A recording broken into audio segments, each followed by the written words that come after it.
leadership team, I am honored to introduce somebody to all of us. So, after graduation, Miranda worked for the Minnesota Timberwolves and Lynx in sales, and then found her way to her dream company, Boston Scientific. Present day, she's a regulatory affairs specialist working to maintain the best medical devices on the market. Simultaneously, she has grown her love for art into a successful small business. Miranda lives in Minneapolis with her two baby girls, Madeline and Maisie, and today she is honored to be speaking to us about her journey in building her personal and professional brand authentically. Please welcome Elk River DECA alumni, Miranda Olson.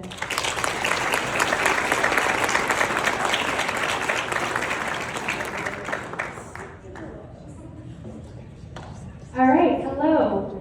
I think it was 10 or 11 years ago I sat up here, so it was like very funny to be back. But like she said, my name is Miranda, and if you would have asked me what I wanted to be when I was younger, I would have said I want to be famous. I wanted to be the next Disney star. I wanted to be Taylor Swift. Heck, I think Taylor Swift and I still could be friends to this day. But all my life, all I wanted to do was be famous. Flash forward to growing up, I was a jack of all trades. I was really good at soccer, and I was a captain, but I wasn't the best. I was good at rugby, but I wasn't the best. I was in DECA, I went to district, state, and nationals, but I didn't win. I wasn't the best. And I went through life with this feeling that I was good, but I wasn't the best at anything. And it kind of had this negative feeling as I went through life. This carried through into college. I was a TA for the ceramics department, I was a TA for the communications department, but I wasn't the best student. I was getting A's and B's, but I wasn't honors, I wasn't this. And it held me back for a really long time because I was so good at a lot of things, but I wasn't the best. Then in 2016, I had my internship with Boston Scientific, and I discovered a company that had a culture that I absolutely love, and I knew I was going to do everything in my power to get back to Boston Scientific. After graduation, didn't get a job with Boston Scientific, and I'm here to let you all know when you go into the work field, if you don't get your dream job right away, don't give up. It's not going to happen. I waited for 3 months, and I finally couldn't get a job. I was actually living down the road at my parents' house, and I was like, okay, you know what? I have some strings with the Minnesota Timberwolves and Lynx. I'm going to call them, get a job there. Got the job. I was one of 100 people they interviewed and one of 7 people who was hired, and I was the only woman who was hired in that entry-level class of inside sales. So I sold season tickets, suites, what have you. It was a fun time. But what I realized is the culture there didn't align with what I wanted long-term and what I saw with Boston Scientific. So I realized I need to get back to Boston Scientific. Went to a production floor job. I molded balloon catheters for 7 months on the production floor, first shift, because I knew I would rather be here molding balloon catheters at 5 a.m. than not being where I want to be. Flash forward to 2018, I got my full-time job at Boston Scientific, and I had manifested that. Back in 2014, before I even had an internship with Boston Scientific, I gave a speech that someday I'll be a director at Boston Scientific, and I hold that today. So in 2018, my boss called me and she said, hey look, we opened up a new position, we think you'd be perfect at it. You will do a lot of little things, but you'll be really good at it. And I realized they had just opened up a jack of all trades position for me to come in and do what I'm good at, but not the best at, but be the best at being good. So it took about 2.5 years for me to feel confident there. So also as you go into your career field, you won't be confident right away. Don't let that hold you back. If you get to your dream company and it's 6 months in and you're like, this isn't it, you have to wait. It takes time. As I was at Boston Scientific, 2020 rolled around and the pandemic hit. And I had a little Instagram account that was embroidery by Miranda, and I would post little embroidery projects I did.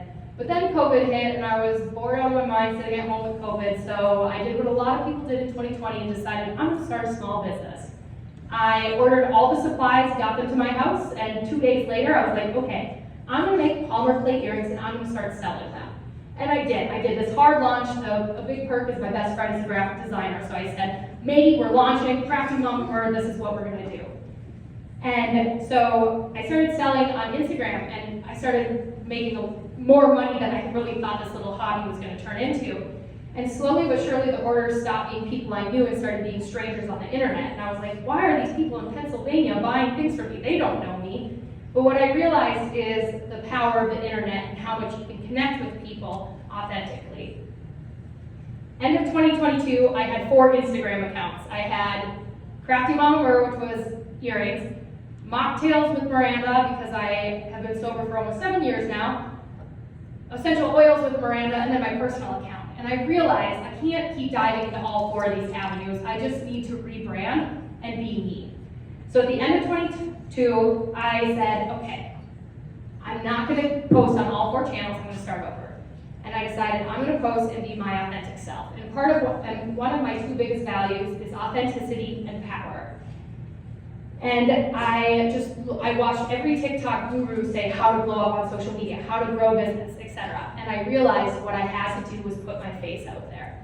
At this point, all people saw on my social media accounts were my hands and the things I was creating with my hands. I did not really put my face out there, but I was at a spot in the relationship I was in that I needed to get out, but I knew I needed to be financially independent. So for those 3 months, it was the hardest thing for me because I knew I wasn't being authentic because I wasn't telling people I didn't want to be in this relationship anymore. But I listened to what every social media expert said, and I started posting like I was already famous. A month after following these guidelines of posting consistently, etc., I have a whole spiel on how to grow on social media, but that's not what this is. I had a video hit 8 million views, and Crafty Mama Mir took off. At the start of 2023, I had enough financial relief from these videos going viral to get out of that relationship and move back home with my parents. And again, if you find yourself in life needing to move back in with your parents, know they will have open arms for you and they'll take you back in no matter what. But my daughters and I, we packed up and we moved back in with my mom and dad.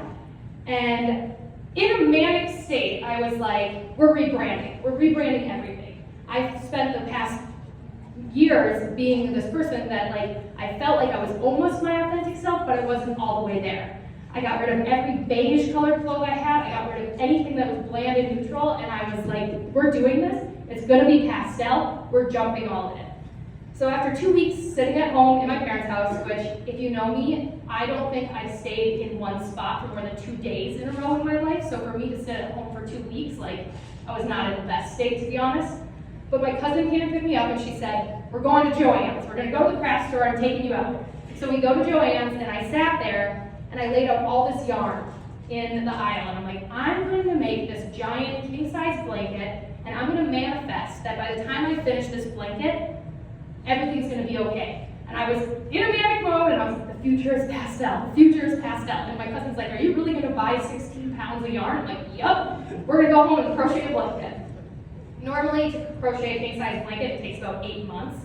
This took me 8 weeks. So I already had a good following on TikTok, and I knew I could go live on TikTok. And I started doing it with polymer clay, and I wasn't getting that much interaction until I started going live, just my hands, crocheting this blanket. And all of a sudden, people are like, where's the pattern? Where's the pattern? And I am sitting there like, I don't know how to read crochet patterns. Darlene taught me up the cabin when I was 13 years old how to crochet. I couldn't even tell you what the stitch was, but I knew this is the motion, you do it. But I took what I had from DECA, from being the vice president of school-based enterprise and writing a whole 75-page paper about the school store.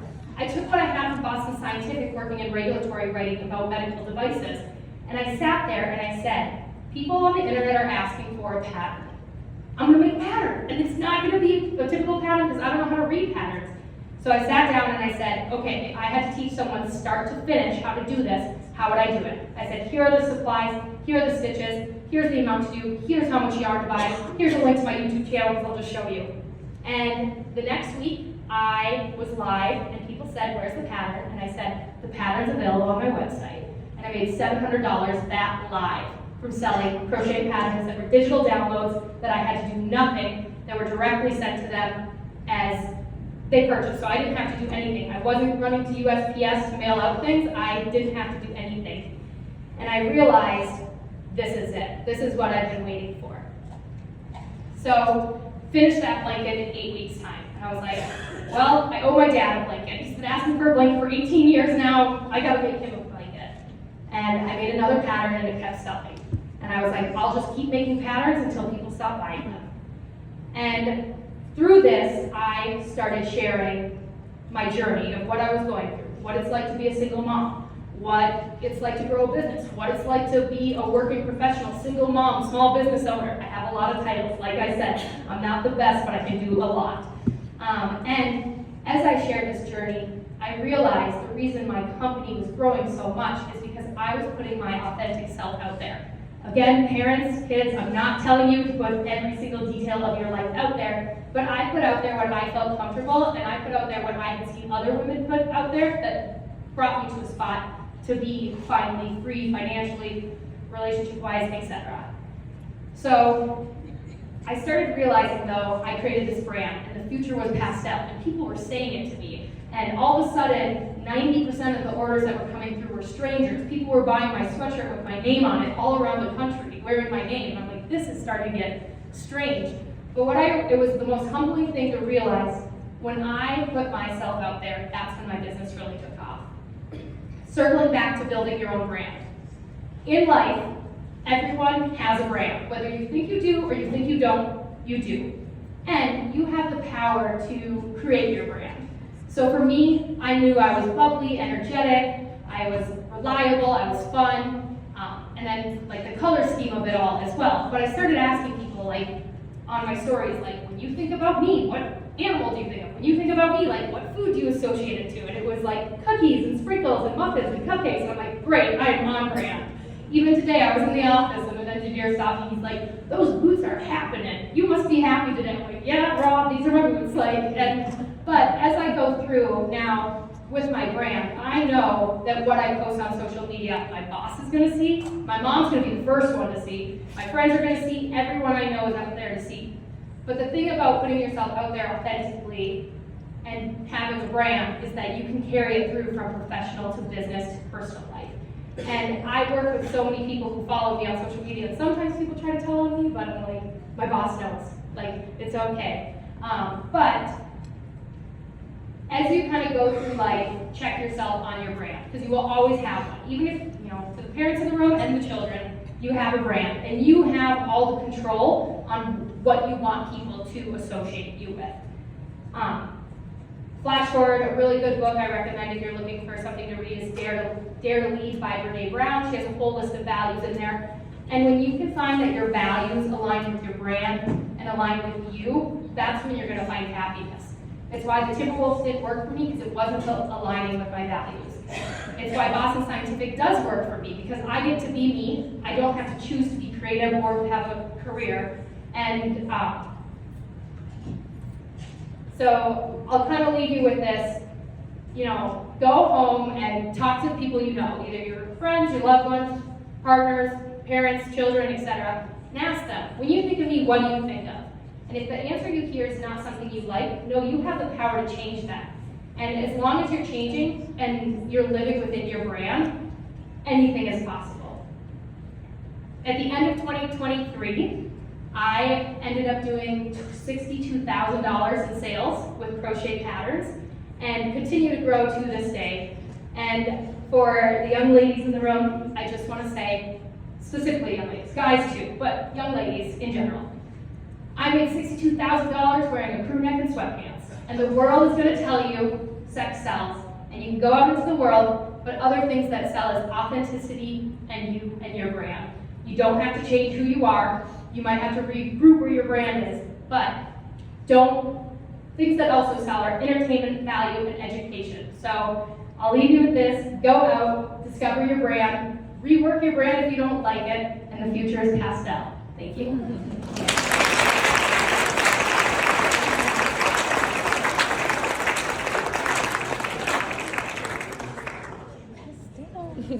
So thank you so much, Brandon. Let's give her